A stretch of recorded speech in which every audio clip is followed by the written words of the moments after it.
The Honorable Dan Fernandez. Okay, marami mong thank you so much. Attorney Sagayo, tanongin lang po kayo. No? Kailan po yung statutory deadline nung pong requirement ng Section 8? Kailan po ang deadline nung pong para kayo mag-IPO? Kasi 10 years from the start of our operations, Mr. Chairman, January of 2009, so that should be January of 2019. Yes, exactly. So, January 15, 2009 to January 14, 2019. Is that correct? That's correct, Mr. Okay. Chairman. At at ang share swap na binabanggit po ninyong other form of methodology, granting without admitting that it is provided by Section 8. Kailan niyo po na-mention doon sa inyong application sa ERC?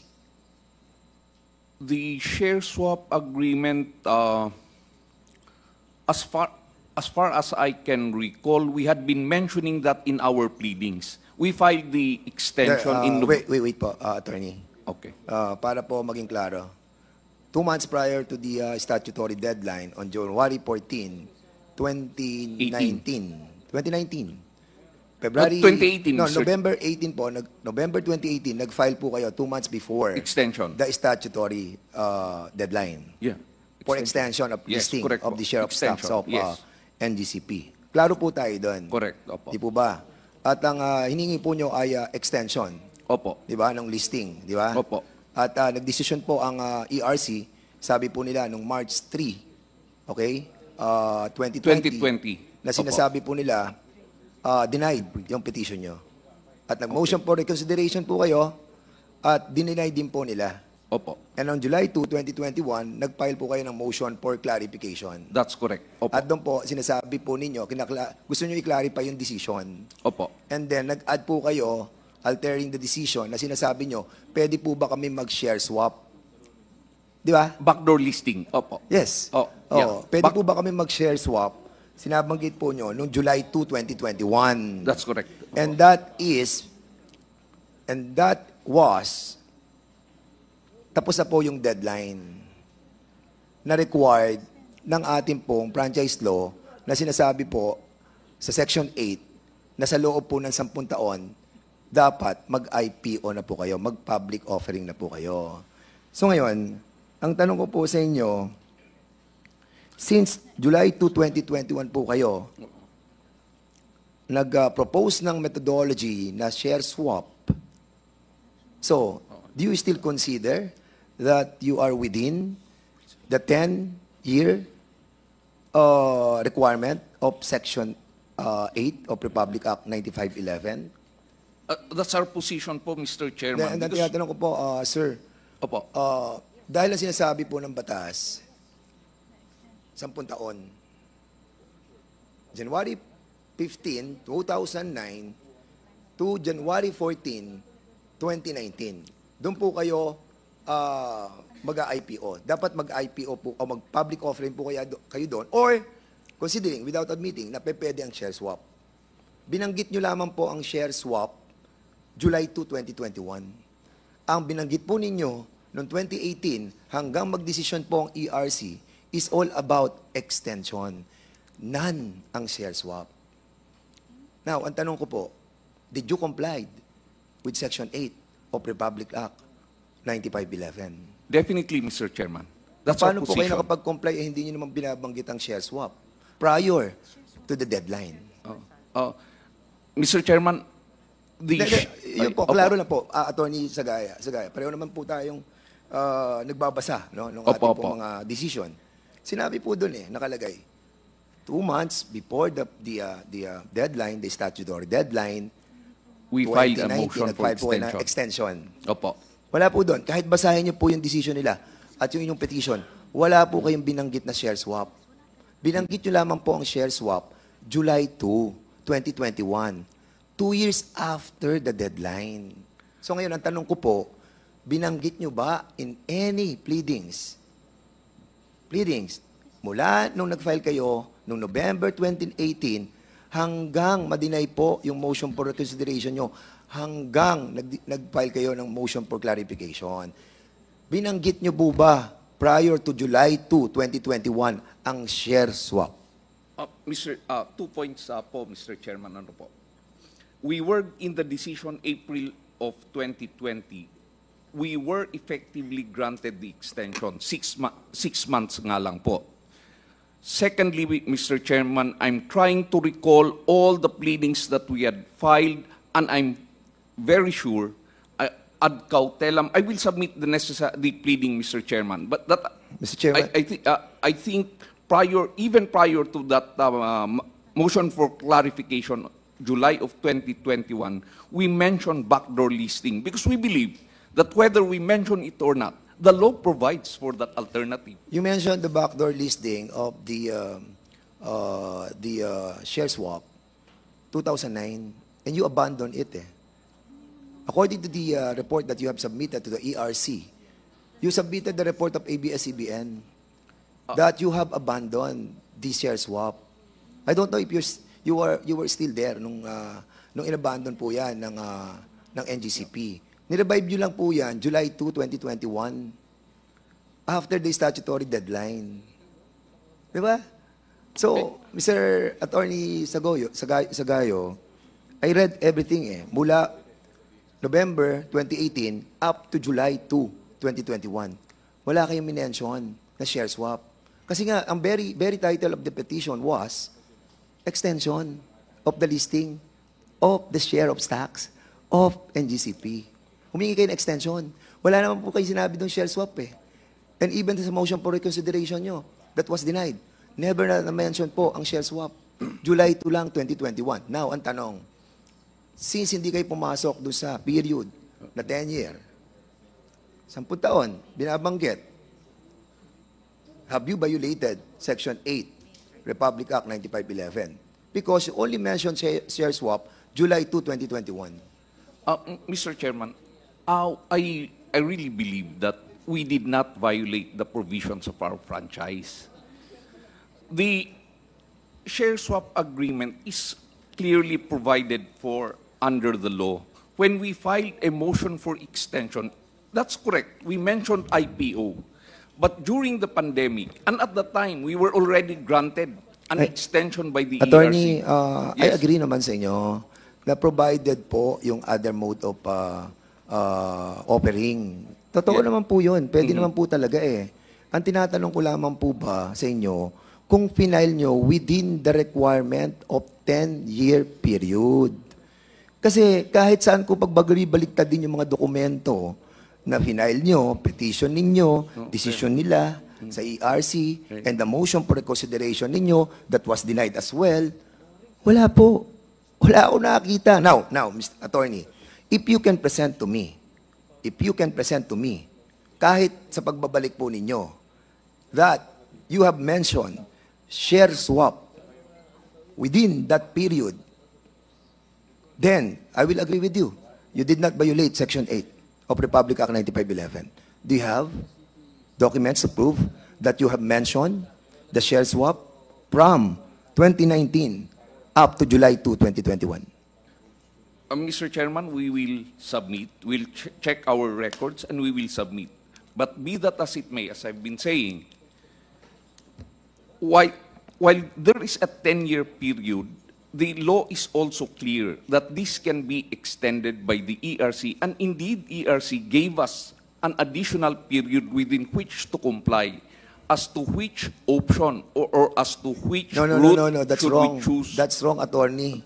Ang binigay po sa inyong extension is listing of share of stocks of NGCP. Extension para mag-list na po kayo para po sa initial public offering. Yes. At I'm nung dinay sorry. po, nag-motion for reconsideration kayo. Doon sa petition nyo na for extension uli. Hindi naman binanggit ang share swap doon Anyway, Mr. Chairman, medyo alam kong hindi naman po kayo talaga what do you call this? Agree dito. But of course, kung makakapag-present po kayo ng I will be challenging you. Bigyan niyo po ako ng dokumento na 2 months prior to the statutory deadline, nakapag-comply po kayo doon sa share swap na sinasabi po ninyo. That you are mentioning that were mentioned in the petition that you filed for extension. Never, wala po ako nakita attorney. Pero kung may mapapakita po kayo sa akin, next week, tatayuan ko po yan. And I will agree with you that you did not violate Section 8 of Republic Act 9511. At saka, if I Maliwanag may... po tayo. Hindi, Okay. attorney, okay na po yun. Okay. Para kasi mahahaba po tayo, ang dami ko papunta nung... Pero, kung mamimension nyo ngayon, andyan naman ang mga abogado nyo, hanapin nyo na ngayon na meron sinasabi na may share swap prior to July 2, 2021, then I will agree with you. Prior, sa statutory deadline. Okay? Attorney Cynthia, you want to answer? Mr. Chair, just a point of clarification, if I can make one. The share swap is not the share dispersal contemplated in our franchise. The share swap was a step preparatory to our share dispersal under Section 8, Option 2. I know. So, Mr. Sabi Chair, ko nga kanina, granting without admitting na okay yon. Ang tinatanong ko, na-file nyo ba within the period Mr. Ch- that is allowable under Section 8? Wala naman kayong binanggit na share swap. Mr. Chair, I suppose what we're trying to say is that the reason the share swap was never mentioned in any of those pleadings was that it wasn't a requirement under the concession agreement. It was a step preparatory to the share dispersal. So all the steps preparatory to, as long as they deemed us compliant with the Section 8, that need not be alleged in any of the pleadings. At Attorney any rate, Cynthia, ang order po sa inyo is to pursue, start the compliance with the listing of the initial public offering within 6 months. Yun ang order sa inyo eh. yes, Di ba? Mr. Chair. Kasi yun ang petition nyo. That's the reason why when you file that petition, yun ang sinasagot ng ERC sa inyo. Ang sinasagot ng ERC sa inyo, hindi pwede kayo mag-extend. Mag-comply na kayo. Pero, nag-motion for reconsideration kayo, denied uli kayo. And Yeah. then you filed the motion for clarification on July 2, 2021. Then, dun yung minention ang share swap. Mr. Chairman, that's why we really filed, Mr. Chairman, the motion for clarification because we believe ERC has no power to limit our options because the law clearly provides for 2 options. But in Attorney- the order, if I may, Sige, go ahead. Yeah, if I may, Mr. Chairman. Thank you, Mr. Chairman. The ERC seemed to have limited our option to IPO in the NJCP level. That is why we pointed out in our motion for clarification. The ERC, with all due respect, cannot legislate because the law itself provides for 2 options. That's why we filed that motion for clarification. So we Attorney, believe, thank you. Yeah. They did not limit it because your petition is for extension. They just replied in your petition. And the title of your petition is extension. Wala naman kayong binanggit na share swap eh. Wala naman kayong binanggit na ano bang methodology yung gagamitin namin. And at the same time, you filed on January 2019. Nag-urgent motion kayo. Sinabi niyo, sige, mag-IPO na kami. O di ba, nag-imbestiga nga sila, yun ang question ko. O nagsisimula na sila ng investigation. And then again, you abandon it. Then, sa motion for clarification, wherein the motion for clarification is to clarify the decision of the ERC denying your petition with finality because that is a motion for reconsideration that is only allowed once. Di ba? Ma'am, isang beses lang ang motion for reconsideration and then there is a finality already. Tama po. Did they file any certiorari? To the higher the- to courts, the- none, yes. Mr. Chair.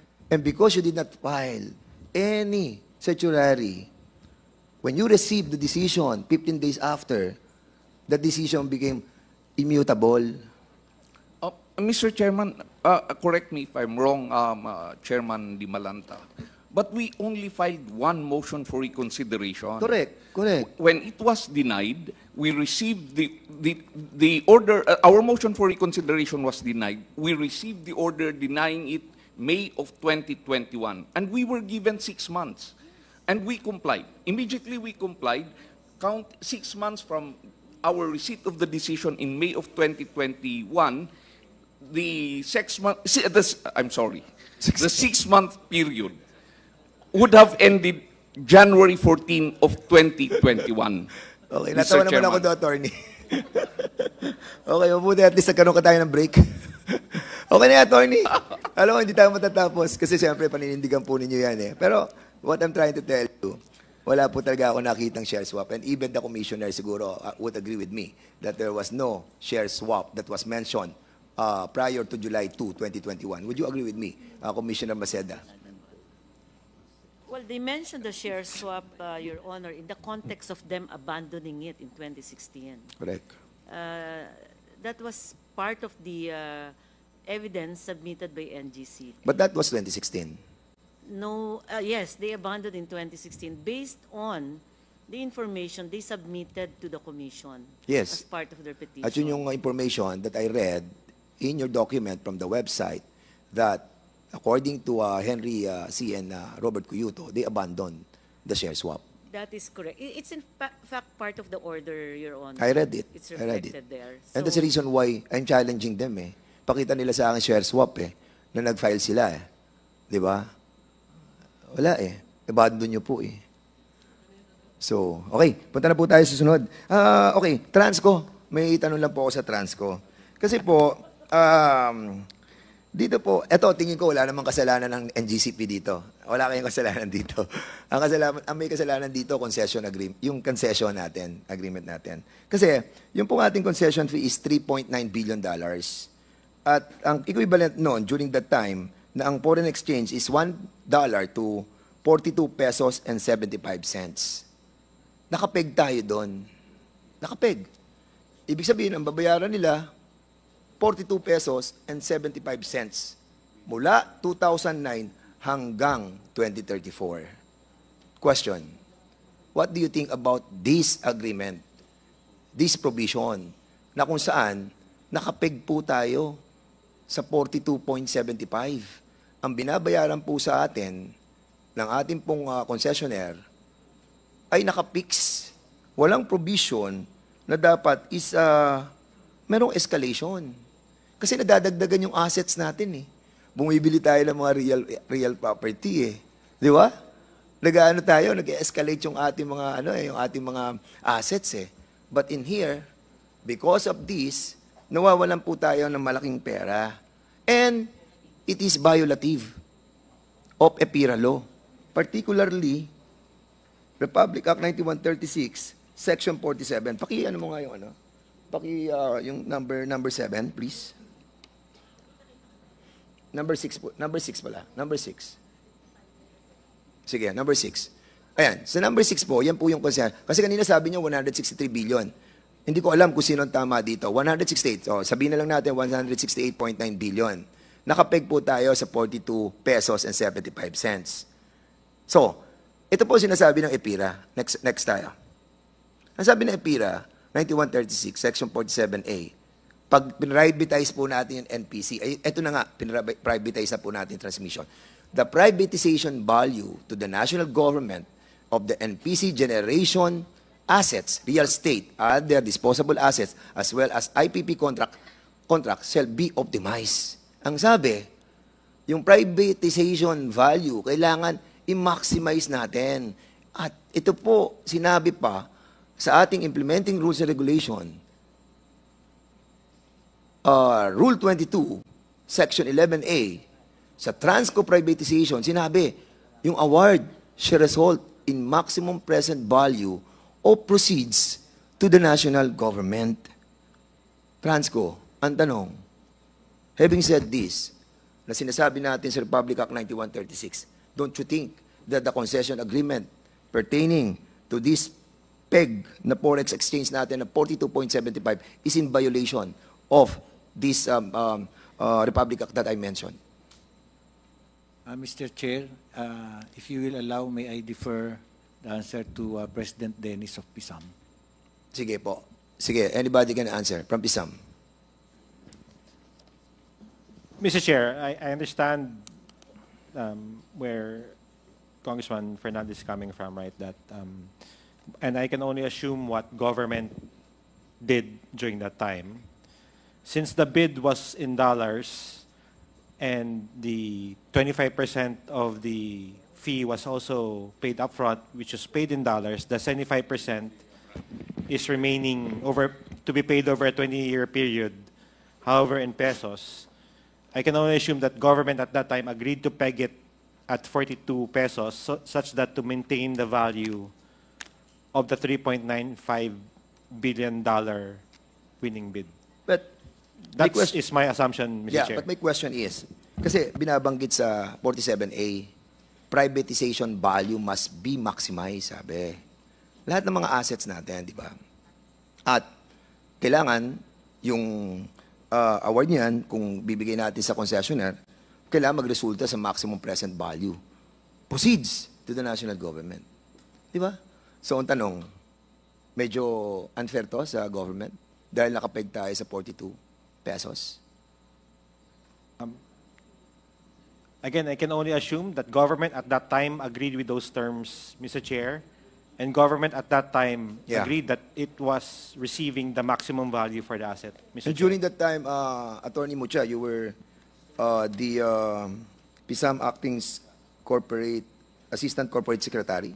Was it Mr. correct? Chair, I was assigned to I was working for the Office of the Government Corporate Counsel. Yeah. Ano ka? Acting, ano ka? Sa PISAM ka nun? I was with the Office of the Government Corporate Hindi, Counsel. hindi ka PISAM? I assisted my boss, then Government Agra. Corporate Counsel, Si Agra. when he was acting. Were you not able to try to what do you call that?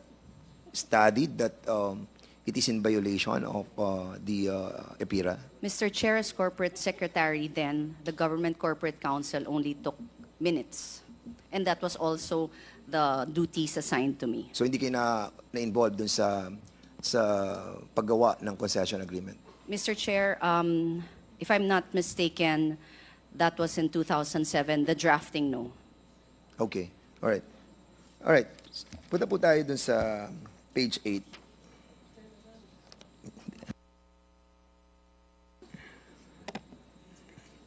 Sa ERC po, paki-check nyo lang po yan.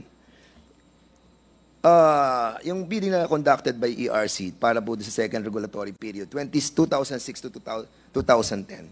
Yan po yung projected na kikitain. Hindi, actually, ayan na. Yan na yung ating gross na revenue. 2006, 35 billion. 2007, 37 billion. 38 billion, 39 billion. Alam na yung kita natin nung 2006 to 2010 bago pa nila i-bid. Bago pa in-award to. So, alam na po ng mga mananalong bidders na kikita talaga sila. So ngayon, ang ating pong tatanungin na yung Transco. Ang Transco kasi, next page.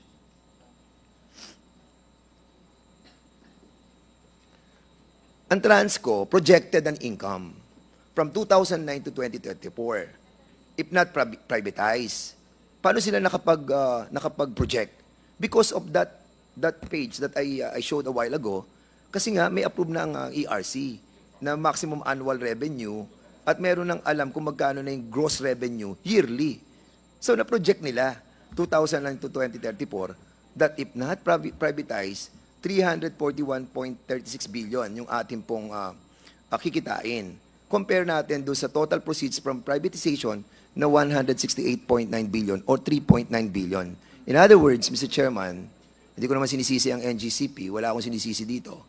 Sinasabi lang po natin ang difference that we lost 172.5 billion because we privatize.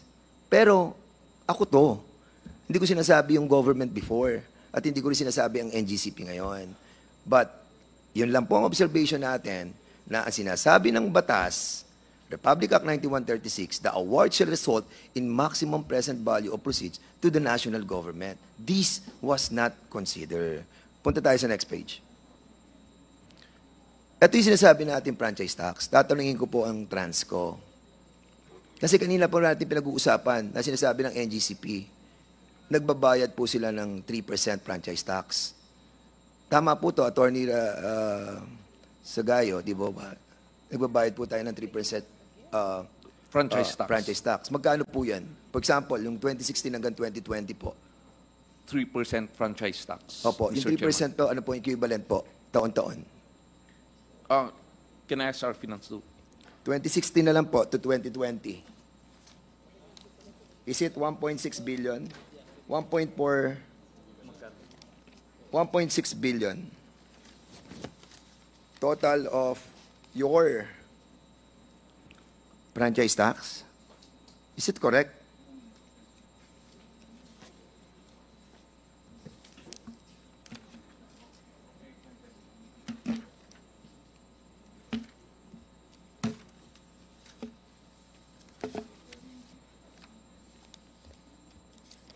O, ganito na lang po. Sige. So, Transco, pwede bang malaman ko sa inyo kung alam niyo pa rin na is this true that the tax earnings by the government from Transco prior to privatization average at 9.5 billion per year? Do you have any knowledge about Mr. this? Chair, we don't have the exact or the data right now, but we started paying corporate income tax. I'm not sure if that was 2007 or, but definitely during the second regulatory period. Sige po, Attorney Matibag, kasi you were a former president of the CEO. So, do you recall that prior to the privatization, kailan po ba kayo naging Transco president? 2017 po to 2017. I'm sure na-encounter niyo po yung binabayad ng Transco sa gobyerno. Yes, we are paying corporate tax. How at that much? time. Hindi ko na, kasi nung pumasok nga ako, NGCP na rin noon, no, yung 3% for na ano nila na binabayaran na franchise tax, no. Pero to my recollection, we made the projection at that time kung nagtuloy-tuloy yung Transco's projected corporate income tax na babayaran from 2009 to 2034, which is the concession period. We done this projection nung nandun ako is 108.8 billion. Yeah, oh yeah. So, yung aking, paki-ano nga yung page 10?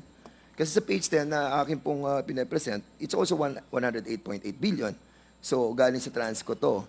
So, yung binabayaran naman natin na corporate income tax per year, 9.5.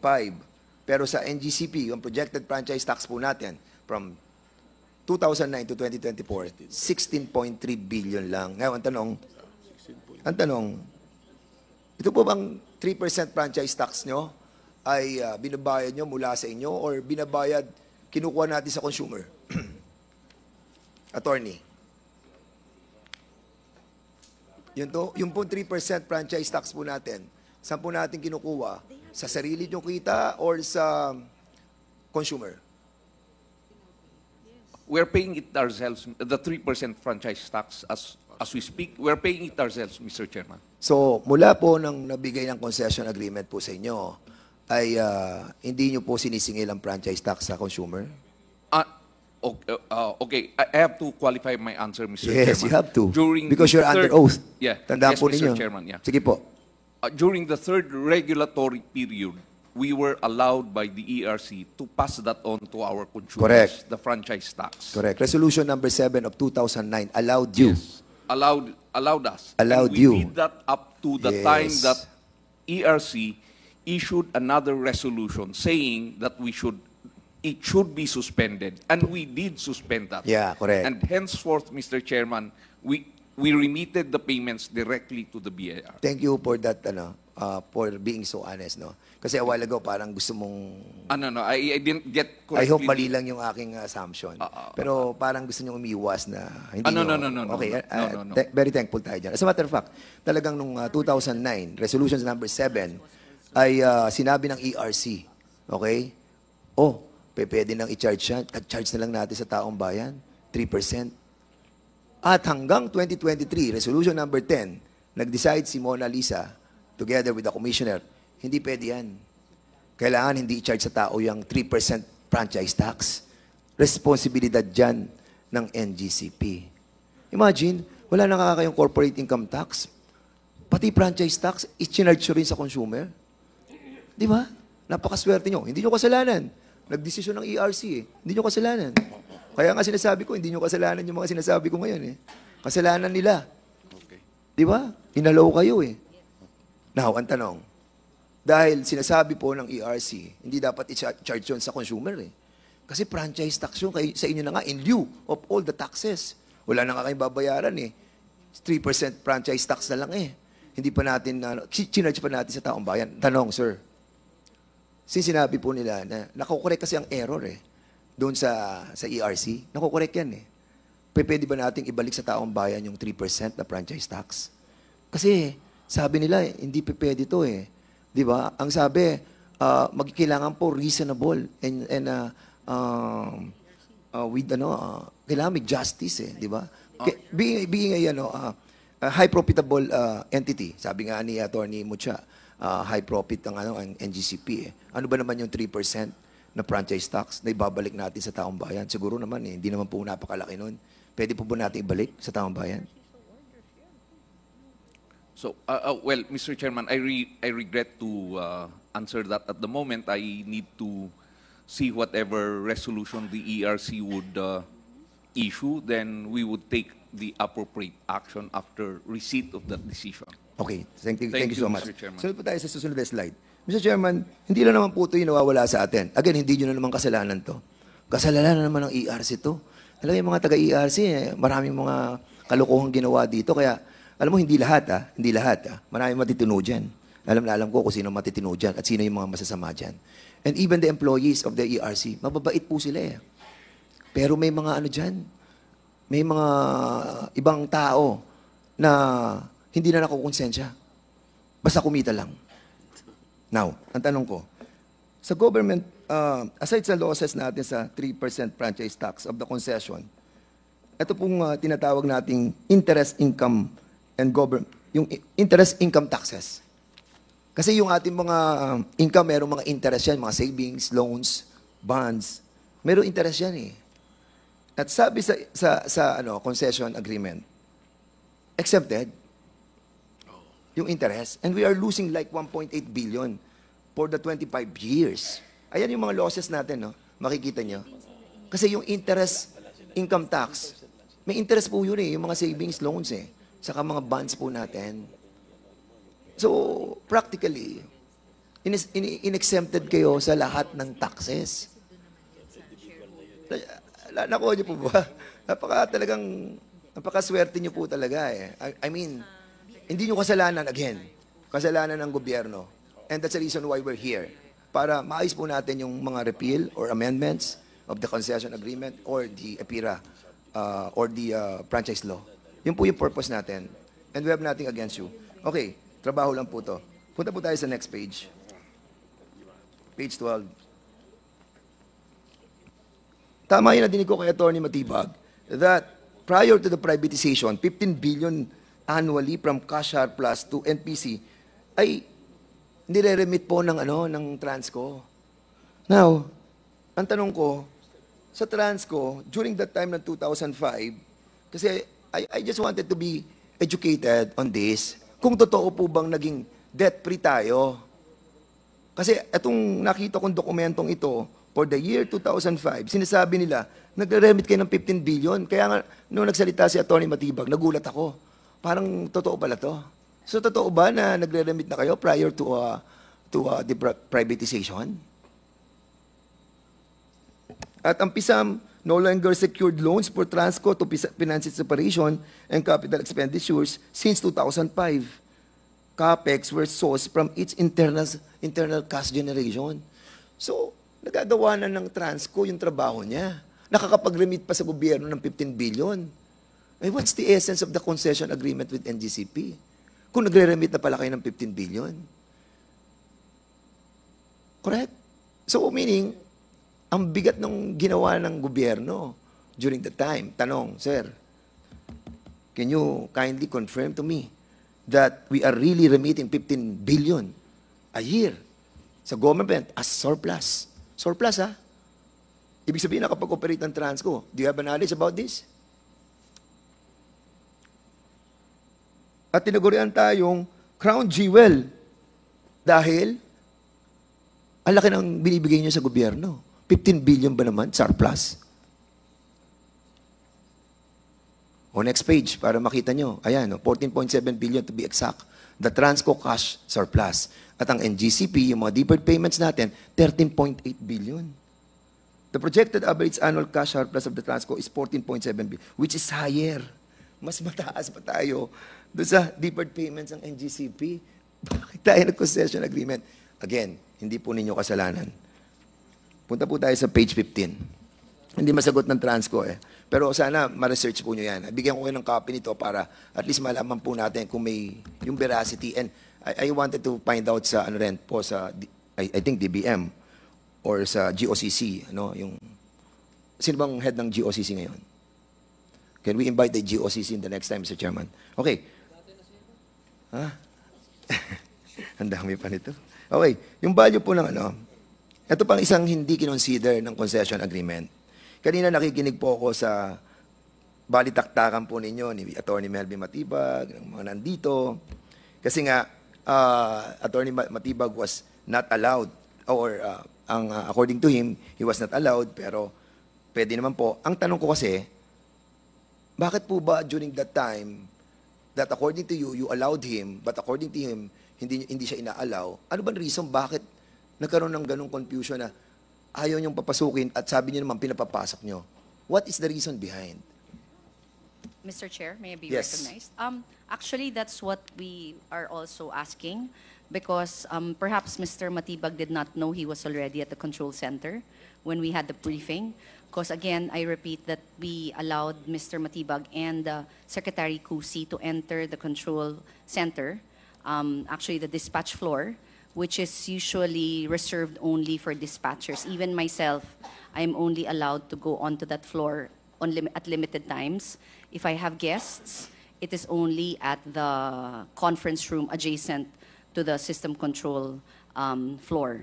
So, but we did let them in and we gave them a briefing of that. And I also want, Mr. Chair, to clarify that apart from Mr. Matibag, many other Transco presidents, many other chairs, senators, congressmen, I think the NICA, no, not the NICA, the NSC, also conducted an on-the-spot inspection with no notice to us of the National Control Center, and they visited numerous facilities.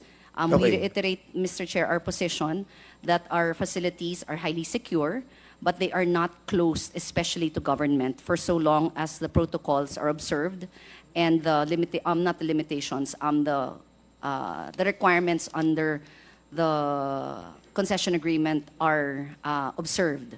So as long as po nagsabi at sumang-ayon sa mga security protocols, makakapasok naman po talaga. Actually, Attorney Cynthia, mucho hindi sana yun. Gusto na kitang putulin kanina kasi ang tungkol sa tanong ko yung tungkol dun sa issue ng other businesses. Kasi the Transco, ito is about the telecommunications. We're about to go to the telecommunications. So I'm sorry na-confuse ka doon sa tanong ko. Well, now, ang tanong ko, because during that time, paki-show nga yung number 15, hindi, number 17. 17. Yes, it's number 17 kasi po.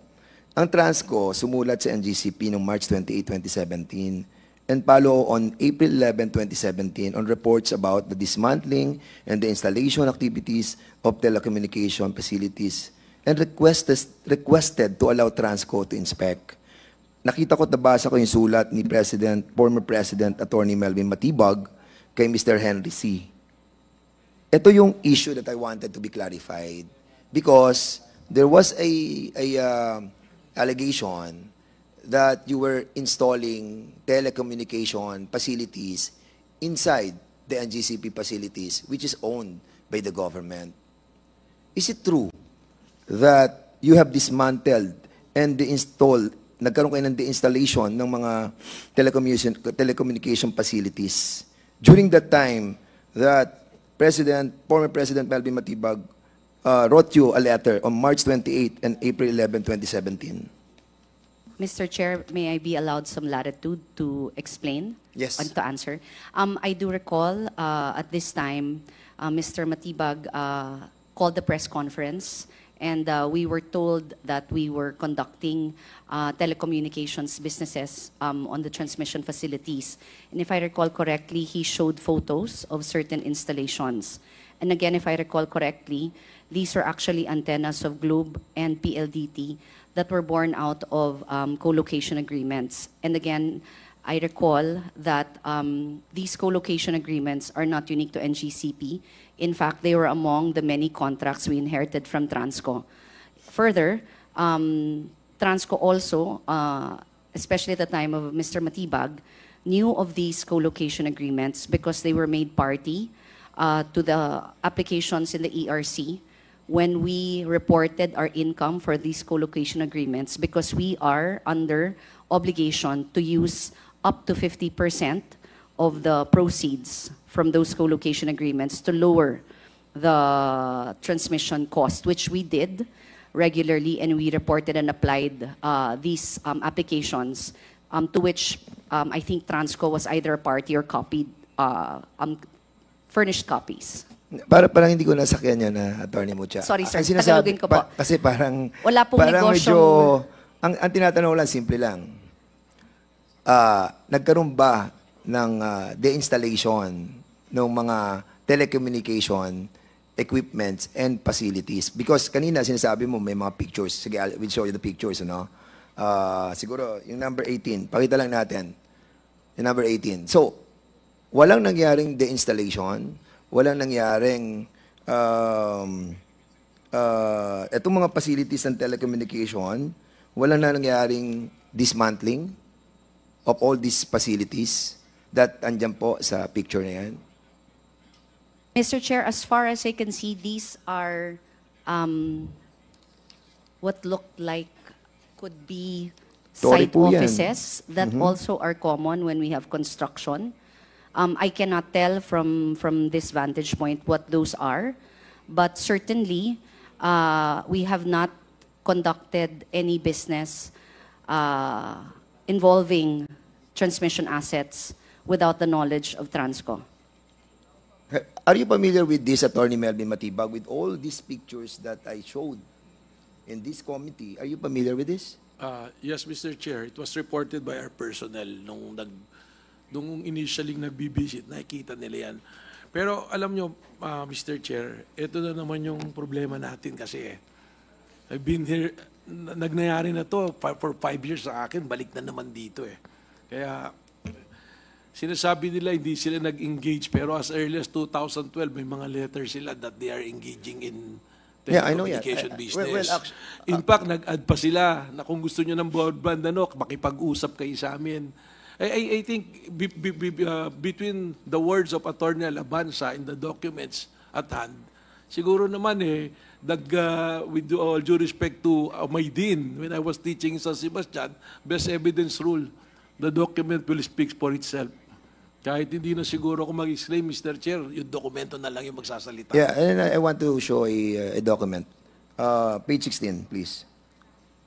Ito yung ads ng NGCP sa PhilStar ng January 8, 2018. We have more to offer. Explore broadband with us. Kita niyo po? Ayan, no? Mr. Chair, I remember that was drafted under my department. Kaya nga, meron kayo, sinabi niyo, we have more to offer. Meron kayo yung broadband with us. And actually, yung pong sulat na ni Mr. Henry C.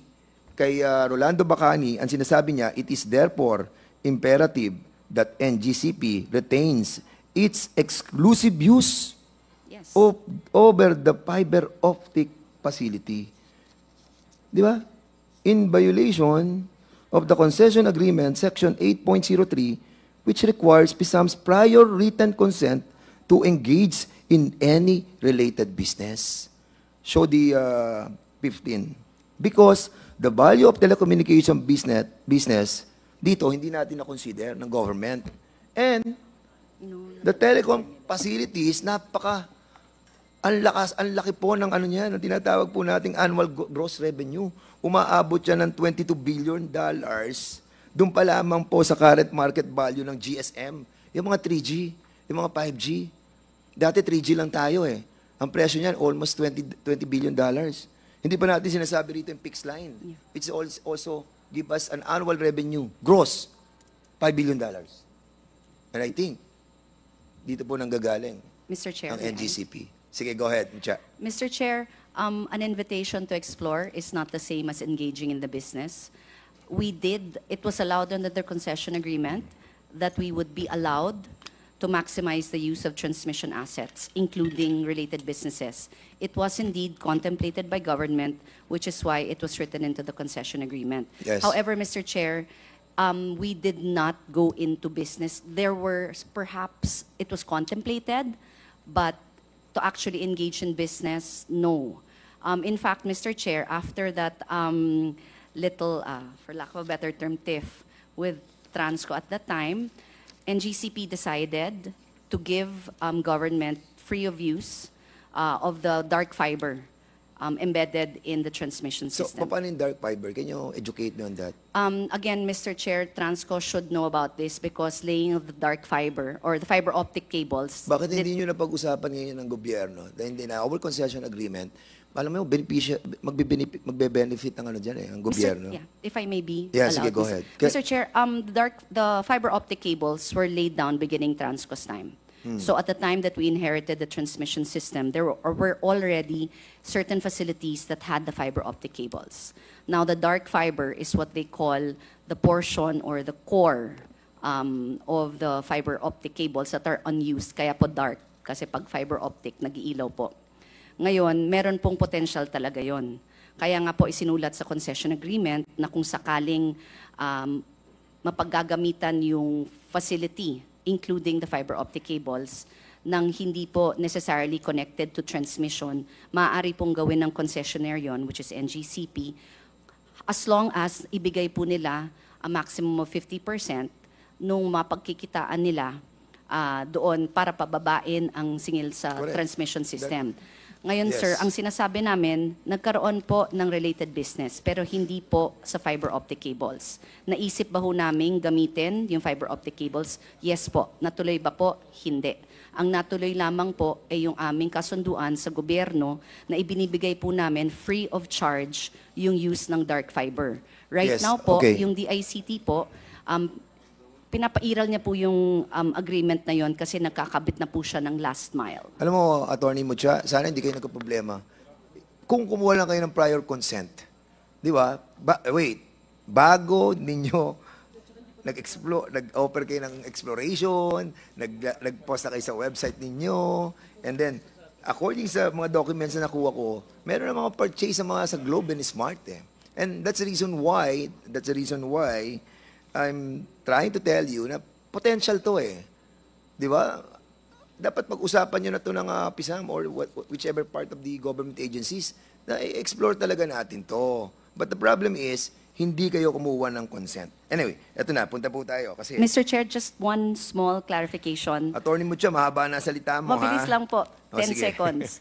Iba po yung Globe at PLDT, yun po yung co-location antenna. Hindi po sila gumagamit ng dark fiber. Ulitin ko po, hindi po namin pinagkakitaan ng dark fiber. Uy, wala akong sinasabi pinagkitaan nyo, ha? Kasi po yung business na sinasabi nyo, it Yeah. means meron na pong arrangement, meron na pong financial consideration. Yeah. Wala po yun. But Ang nangyari pong... but the potential is so Yes, huge, sir. eh. Di ba? Correct po. And Kaya you nga know po, that, ibinigay di ba? namin yan sa gobyerno free of charge. Okay, maraming salamat doon. Punta tayo sa... Sige, kayo na mag-usap. Sige, go ahead. Ano lang kasi, play with words eh. Diba? Sinasabi, Wait, Attorney Matibag, do you want to hear his opinion? Okay, Attorney Matibag. just to clarify, kasi tama naman po si Congresswoman Dan, na kung nagsabi, baka hindi nagka-problema eh. Ngayon, dinajustify nila by saying na hindi naman engaging eh. But you're already soliciting for investment. Anong tawag naman natin doon? So yun lang po yung point ko, Mr. Chair. Mr. Chair, may I request a parliamentary inquiry, Mr. Chair? Yeah. I know we're talking about energy. Honorable, yes. Yes, Mr. Chair. I know we are talking about energy, but it's already late and we are starting to lose energy here.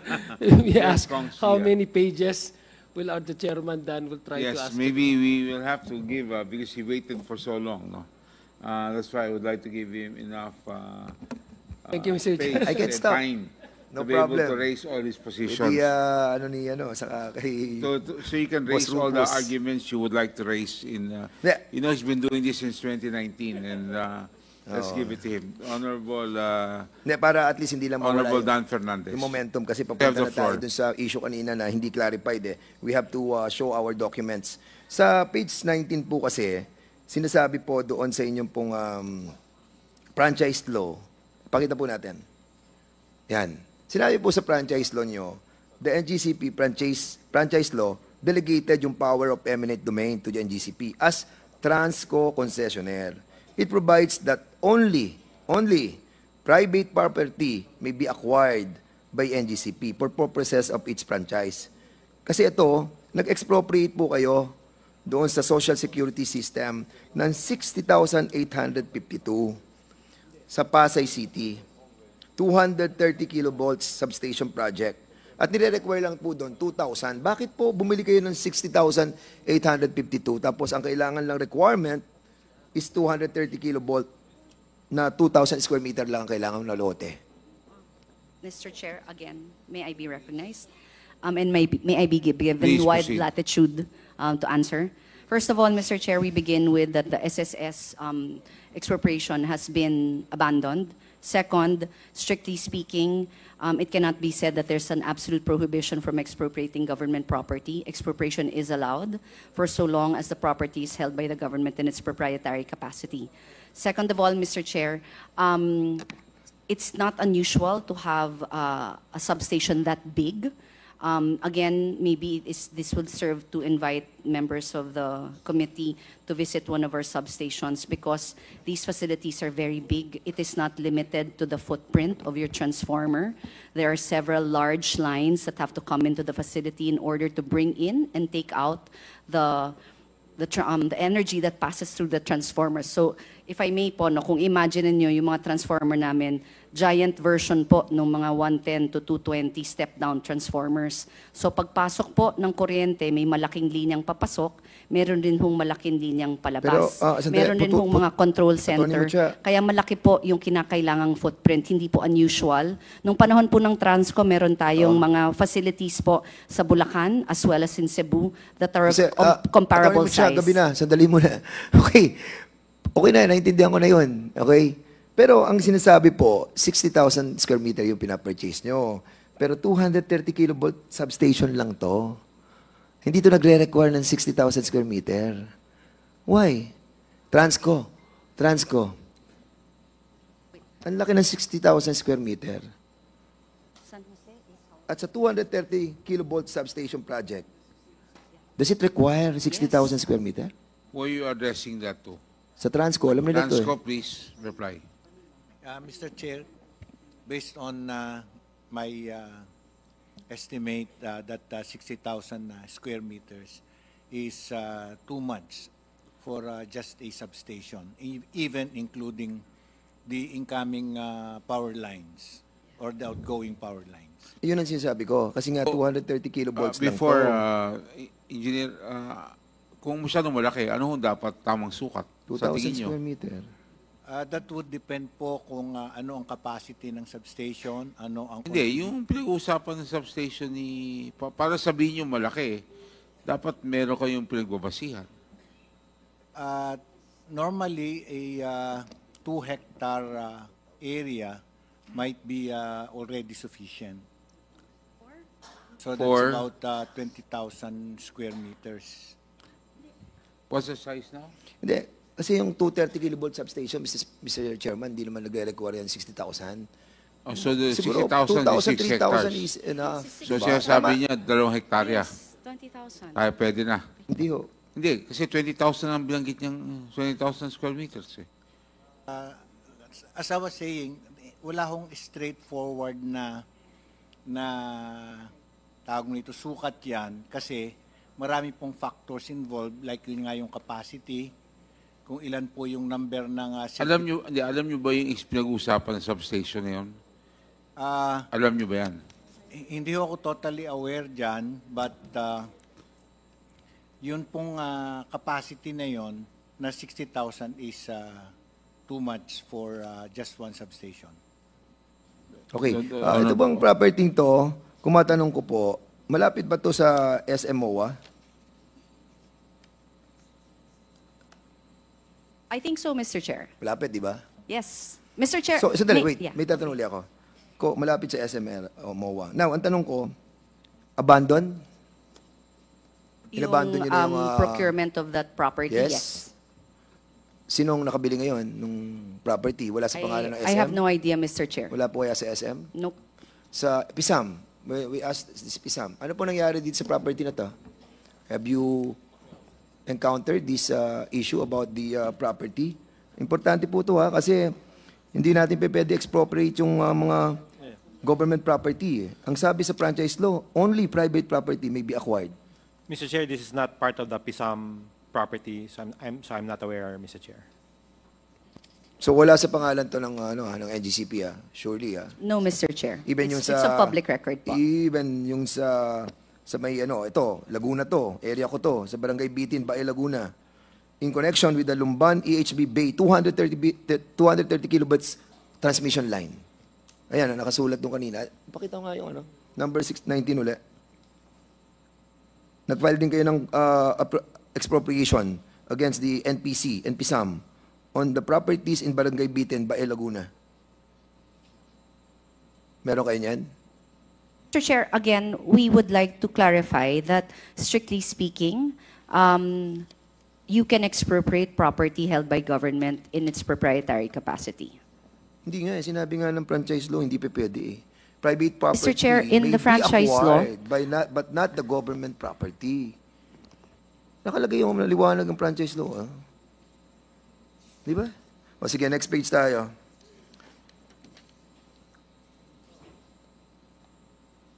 So wala sa pangalan ninyo lahat to. Yung sa Bitin, Barangay Bitin. yung alin, sir? Yung pong Barangay Bitin, yung sa may Laguna, Bitin, Bae, Laguna. In-acquire nyo ba to?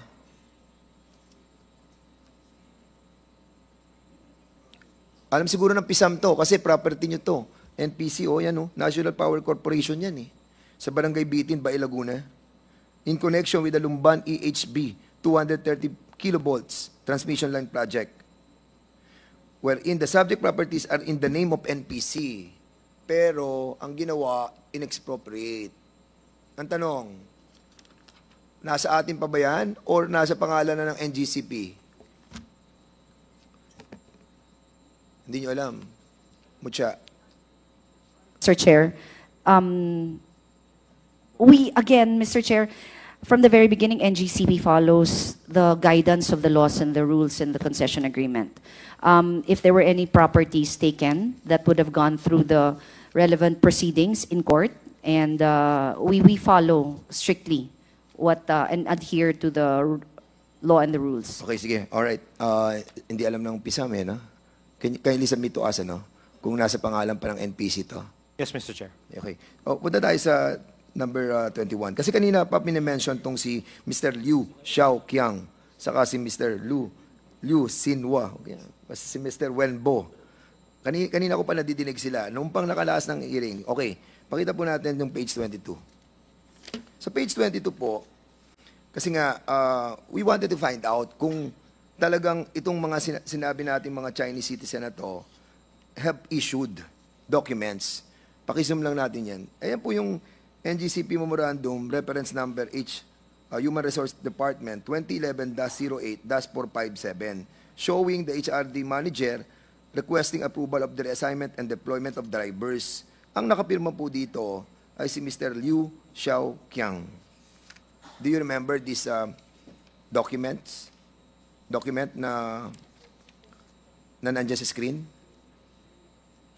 Kasi, alam niyo po, very clear yung ating Constitution, Section 11, Article 12, The participation of foreign investors in the governing body of any public utility shall be limited to their proportional share in its capital, and all the executive and managing officers of such corporation or association must be citizens of the Philippines.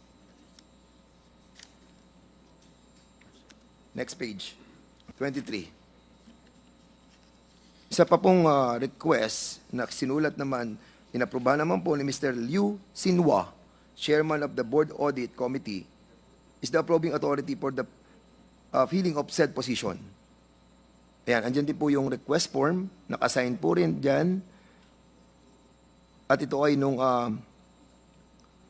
effective nung June 21, 2014. 2014. Kahit na nung pa po to, Mr. Chairman, but because they hired mga hindi citizens of this country and appointing as executive and managing officers of that corporation, then they have violated the ating 1987 Constitution, Section 11, Article 12.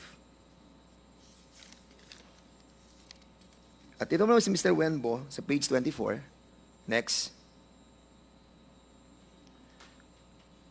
Si Mr. Wenbo naman po, noong June 3, 2014, ito manpower request form, dated June 3, 2014 for the hiring of a senior engineer assigned to the Luzon Systems. Nag-hire sila ng senior engineer para sa Luzon Systems, sa Luzon. Operation shows that Mr. Wenbo, Chief Technical Officer, is the approving authority for such hiring. Nagawa po ang hiring nito noong June 3, 2014. Alam niyo din po ba to? Mr. Chairman, may I be allowed to respond? Okay. First and foremost, Mr. Chairman, we'd like to be given the opportunity to verify the signatures because we are not sure about the signatures contained in these documents. Secondly, Mr. Chairman, even assuming that these are the signatures of the Chinese officials, they were allowed. We were allowed to.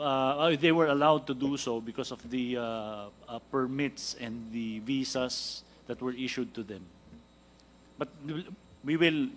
We'd like to request for the opportunity to check. We will give you the copy of this. But Furnish them the copy of that sir, document. the Constitution is very clear. Masyadong klaro po yung Constitution.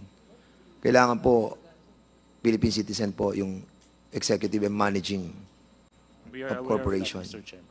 Managerial yung ginagawa po nila. Appointment, hiring. Di po ba? Tama po ba?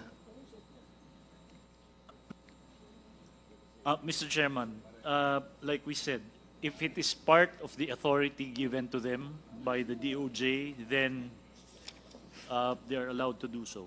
Okay. Doon po sa page 25, Mr. Chairman, no? Kasi ito yung paulit-ulit na disregard of the Philippine Constitution. Nakipagkontrata po ang NGCP, $14.3 million. Hindi, susunod. Yan. I-zoom nyo.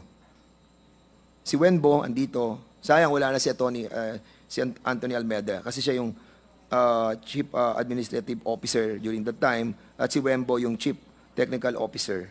At dito po, pumirma si Mr. Wenbo ng contract with Sian Electric Engineering signed on October 30, 2014. I'm pretty sure hindi niyo natatandaan to. Tama?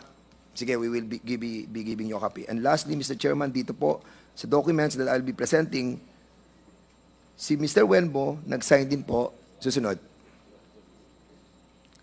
Paki-zoom in lang. Ayan, si Mr. Wenbo, nag-sign siya po dyan, at as Chief Technical Officer, at yung sales manager ng NARI Group Corporation, si Alicia Ma, signatory, and yung ating country manager ng NARI Group Corporation, si Yang Fei. That's the reason why, Mr. Chairman, since ang NARI Group Corporation pa rin na nagmamanage ng ating pong mga equipment dyan sa NGCP, let's invite this country manager. I'm pretty sure andito yan si Yang Fei.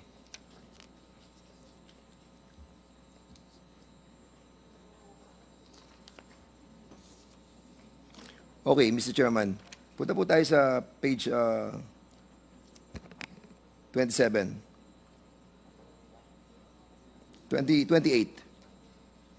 Tanungin ko yung technical person ng NGCP. Are we compliant of all of these critical infrastructures po natin? According sa US, sa North American Electric Reliability Council Corporation, kailangan po natin ng protection. Are we all compliant with all these requirements para po sa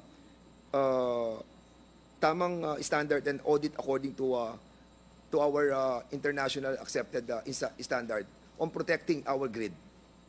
One, yung ating bulk electric system. Ayan, binabanggit dyan, bulk electric system, cyber system categorization. Meron po ba tayo niyan to protect our grid? Number three, yung security management controls, personnel and training, yung electronic security perimeters. Who can answer me on this?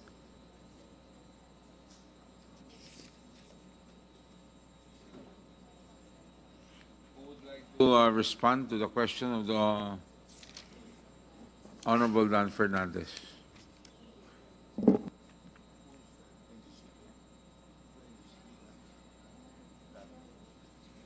NGCP, yes. Kanina, nandiyan siya. Yes. Can you Maybe the give me Mr. Agustin. Ay, sir. Your Honor, magandang gabi po. Yes. Regarding po dun sa list, we have to verify one by one, but for NGCP, we have our cybersecurity framework. We have security measures in place in line with the cybersecurity framework prescribed by our government agencies. Kasi yun yung pinaka-international accepted universal standard that are being followed by all of the countries. Especially that our grid is being managed by a private corporation. Only in the Philippines that the system operation is being managed by a private company. Wala na sa buong mundo na ang system operation is being managed by a private company. Wala na po. That's the reason why I'm asking this, because this is very integral to protect our grid. Kindly submit to this representation, no, to this committee, lahat ng mga protection para na sa ganon, ma-secure po yung amin pong mga members of this committee. At dito po, susunod natin, page 29. Ito po yung website. Pakikita po natin ang website ng NARI. Kasi ako, I will agree with Attorney Melvin Matibag with regards the NARI that is being owned by China government. Dahil dito, pakita po natin yan, isum na lang po natin. Before, yan ang website ng NARI. Nakita nyo pa yung baba mo? Yung reference projects. Ayan o, binabanggit nila o. Ang reference project nila include State Dispatch Center and main regional ones of Philippines. Doon sa kanilang pinaka-website nila, yan ang pinagmamalaki nila dati. Ang reference project nila, ang sinasabi nila, lalo na doon sa kanilang EMS o yung Emergency Management System, nandito sa Pilipinas. Ayan o. And then, after the investigation in the Senate in November 2019, showing the Philippines as reference project, nawala na po yung website.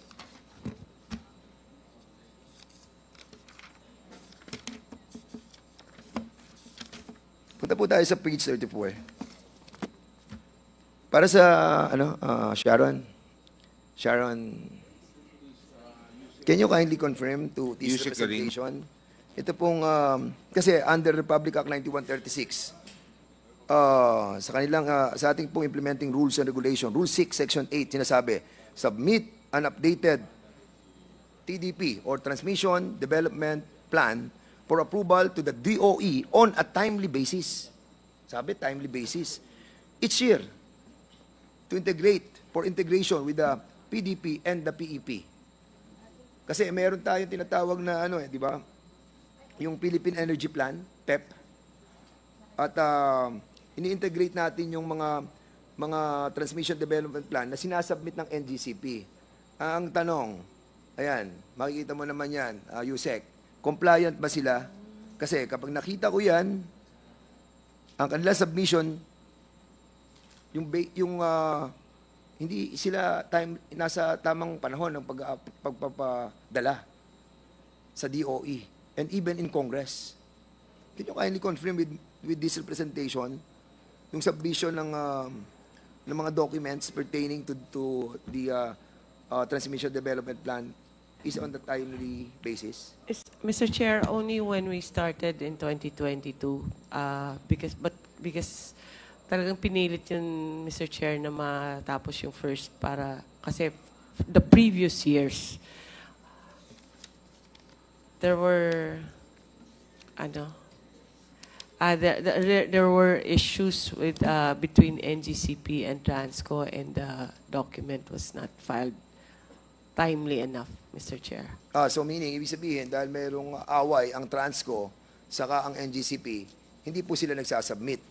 Correct, sir. I think there was a TRO, and also there was a question, because Transco could not sign it off, Mr. Chair, because they were not coordinating with each other. So, Kaya ayaw din ng violation Transco. ng So, NGCP. I think it's more of a Transco. NGCP, yes. Yes, sir.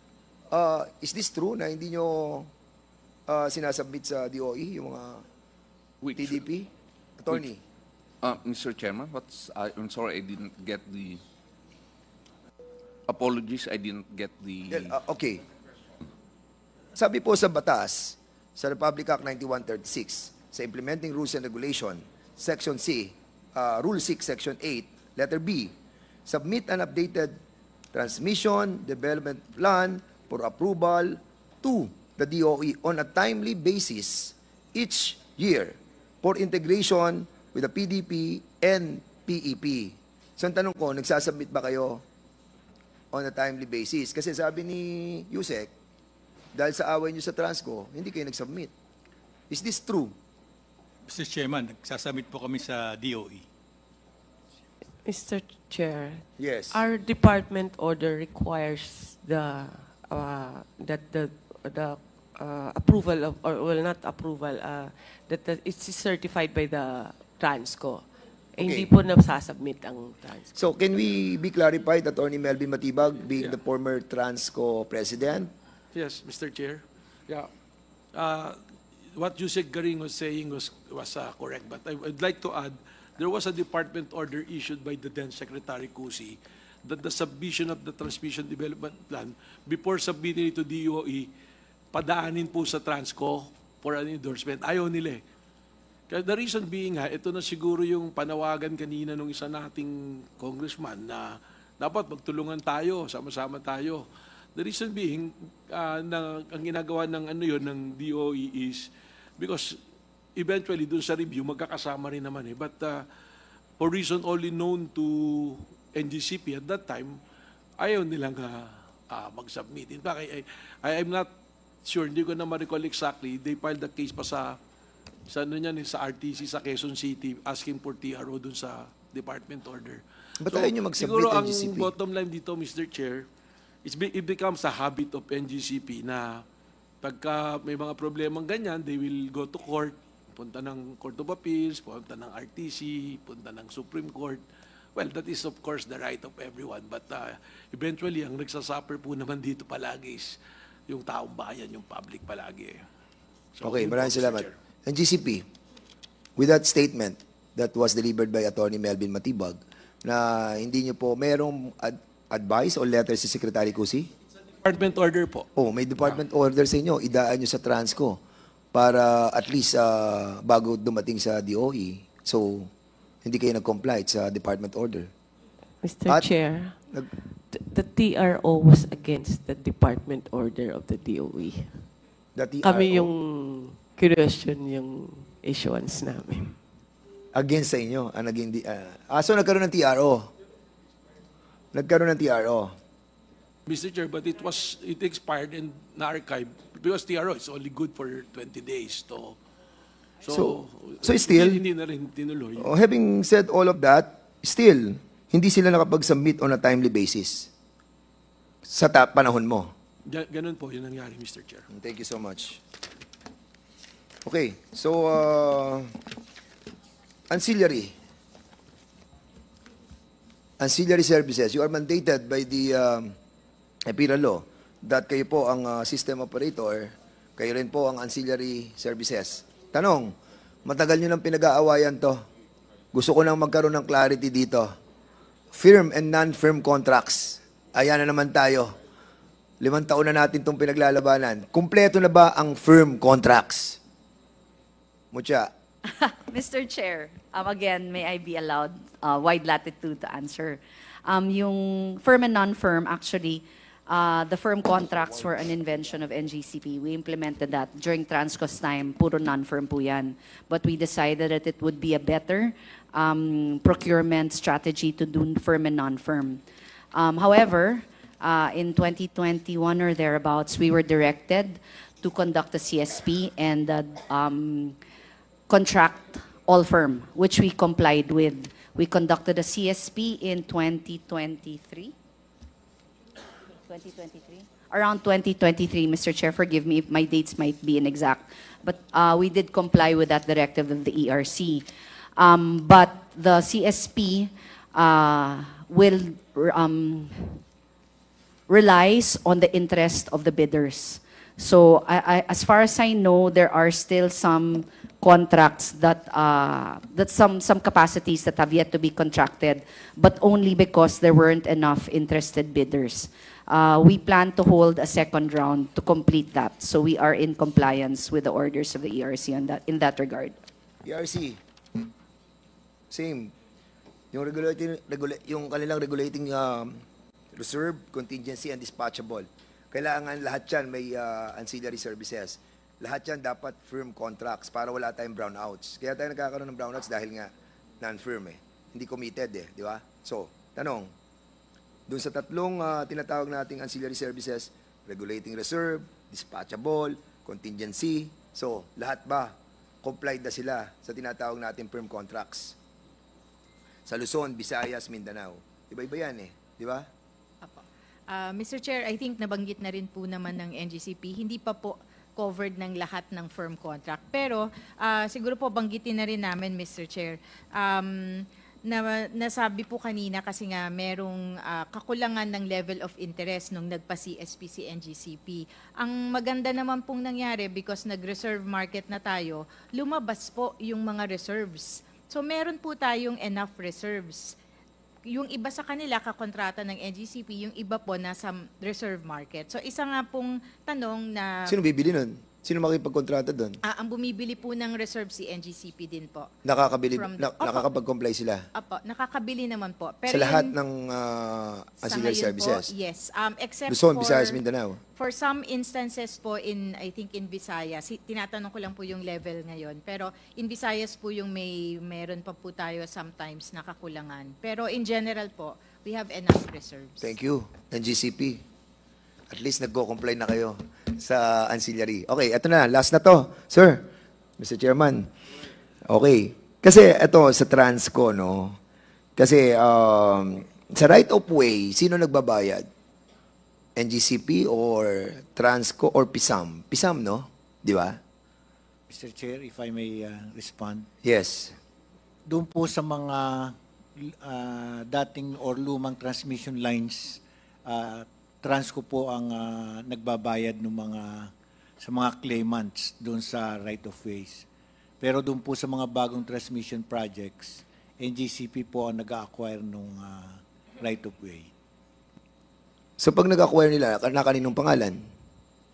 Yun po yung isang issue kasi dapat dahil yung asset sa Transco, in the end, dapat po sana nasa Transco.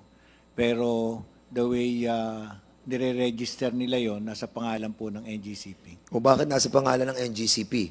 Yung mga binibili yung right of way. Hindi po ba dapat nasa Transco yan dahil pag-aari po yan ng gobyerno, hindi sa inyo? Mr. Chair, yes. May I respond?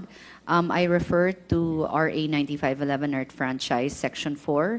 It states that the grantee may acquire such private property as is necessary for the realization of the purposes for which this franchise is granted. May acquire? Yes, Mr. Chair. That means purchase or otherwise acquire rights to the property.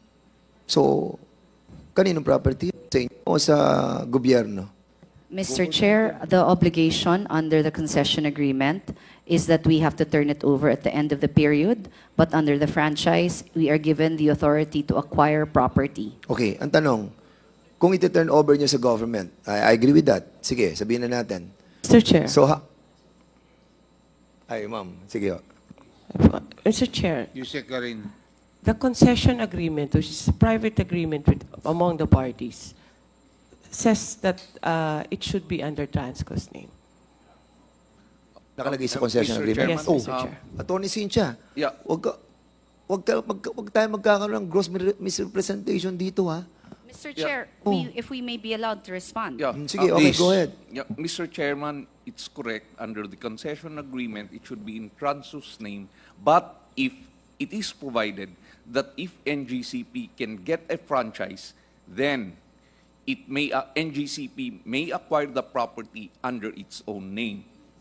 That's what is clear under the concession Okay. agreement in relation to the franchise. Okay, ganito of na lang, sir. NGCP. Para, okay lang ako dyan. I-allow natin. Ang tanong, ito. Halimbawa, nabili nyo ngayon ng property. Ita-turn over nyo sa government. So, magkano nyo ita-turn over yung property nyo? Anong value? Is it the value when you buy it or sa 2034 ang presyo? Naibabalik There's sa a gobyerno. mechanism, Mr. Chairman, under the concession agreement. Yeah, you tell me, kasi alam niyo yung concession agreement. You tell me, ano nakalagay? Kung binili mo property ngayon, ita-turn over mo sa 2034, magkano ang value nun? Value ngayon o present value ng 2034? Mr. Chair, yun po yung subject to valuation na may proseso po yan sa concession agreement tataas kung nga. paano po evaluate. Yun na nga ang contention, hindi- Attorney Mucha. titingnan po Kapag natin. yan po ay turn over natin at the end of the concession, mahal na ang bili ng gobyerno. Eh baka mamaya hindi, yan na lang i-offset di lugi-lugi na gobyerno. Hindi pa pwede yun. Disadvantages to the government eh. Di ba? Yun ang sinasabi ng EPIRA sa RA 9136, 47A. Mr. Liwanag ng EPIRA, oh. Yeah, Mr. Chair, Di may I ba? Ang respond, sinasabi please? dyan, oh. Please, please, you may continue. Pakinggan niyo muna. Wait. 47A, NPC, Hanggang- privatization. Wait. The privatization value of the NPC shall be optimized. Mr. Chair, if I Eh may kasi respond. malulugi ang gobyerno niya kapag turnover mo pa sa 2034. Yeah, Mr. Chair, may I respond? Thank you, Mr. Chair. And can we ask her to respond? Okay, thank you, ha? Kasi, okay, so we will ask her to respond. You now have the chance to respond, but please make it brief. Yes, You've Mr. been Chair. using the word wide latitude. This It's a- one, I will be very brief. It's already 10:30. Yes, okay? Mr. So Chair, keep it past brief. my Thank bedtime you. as well. Mr. Chair, I will be brief. This was not a negotiated bid. This was a concession agreement drafted by government and opened to the public in open public bidding. This was there were 3 failed bids prior, and NGCP cannot speculate as to the wisdom behind the provisions of that draft that was provided to the bidders. Neither can we speculate on the provisions of the concession, the franchise law when it was passed. We only know that we followed the law governing our concession and our franchise, and we have tried to do so from day one, and we have conducted our operations with full transparency to the best of our effort. Section ano yan? Section 4? Yes, Mr. Chair. Okay, I will accept that, Mr. Chairman. But of course, we have to always consider na yung pong advantage ng ating pong gobyerno pagdating po sa mga bagay na ganitong usapin. And lastly, Mr. Chairman, last na po to kasi actually, itatabi ko na po itong huling dokumentong to. Hindi na po, next time na po to. Ito na lang pong huli. Last na talaga to. Yung Transco po. Kasi po, meron po akong nabasa, yung pong right of way that Transco has yet to pay ay umabot po ng 400 billion. Totoo ba ho to? Kasi according dito sa documents, sinasabi, sa 2024, you need 5 billion for the right of way. Sa 2025, kailangan nyo ng 6.4 billion. Sa 2026, kailangan nyo ng 8.2 billion for right of way. Is this true? Mr. Chair, if I may respond. Yung pong right of way universe namin is in the order of 300,000 titles. And our estimate is at around 300 billion for all this transmission, or rather, Right of transmission way claims. Yes, sir. Kasi nakalagay dito, over 197,000 potential right-of-way claims that had yet to be processed by Transco. Kaya umabot po kayo ng 400 billion na kakailanganin po ninyo na at taon-taon aabot tayo ng 5 billion. Saan kukunin ang perang pambayad nito? Sa konsesyon? Tama po. Doon po namin kinukuha sa concession fee na... Ang binabayad lang sa inyo ng concession is 2 billion. Noong 2022, 2.8 billion. Noong 2023, 2.8 billion. Magbabayad ka na ngayon ng 5 billion. Oh, saan mo kukunin? Humihingi po kami ng additional funds sa Ayan. PISAM. That's the reason why itong ating pong, Mr. Chairman, ating privatization, hindi po talaga nagtutugma. Dati, nagre-remit sila ng 15 billion. Ngayon, kailangan pa nilang manguha ng pera para makabayad sa right of way. Nalulugi po ang gobyerno. Am I correct, Mr. President? Kung nalulugi po, may deficiency lang po talaga sa pondo. Now, maidagdag ko lang po if you may allow, Mr. Chair, tungkol po sa titulo as written in the concession agreement.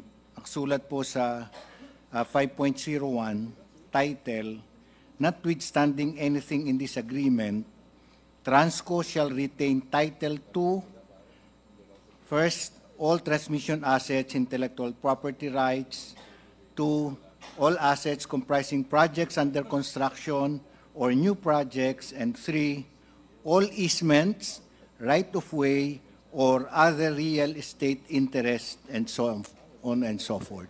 Now, I understand kung saan kayo nanggagaling, saka DOE, saka rin nanggagaling NGCP. Nagbabangga yung dalawang provision, and we have to settle that. That's the reason why, Mr. Chairman, we really need to review. At considering that, kasi disadvantage sa government yun na pinapangalan nila sa kanila, dapat sa atin nakapangalan yun. Para sa ganun, pagdating ng 2034, hindi na tayo mahirapan i-transfer sa atin. Gastos yun sa gobyerno. At sinabi po, di ba dapat yung pong concession agreement o yung EPIRA law, it's always considering the privatization value ay in favor of the government. I-optimize natin, i-maximize natin. Kaya nga tayo nag-award, kailangan po, Mr. Chairman, yung present value natin na ibibigay sa gobyerno na proceed ay tama. At dito, mukhang may salto po. Hindi po tama yung provision na binabanggit ng NGCP, and I agree with the section. Saan mo nabasa yan? Concession agreement? Section 5.01 po ng concession agreement. Ano yung binasa mo kanina mo siya? Section 4 of RA 9511.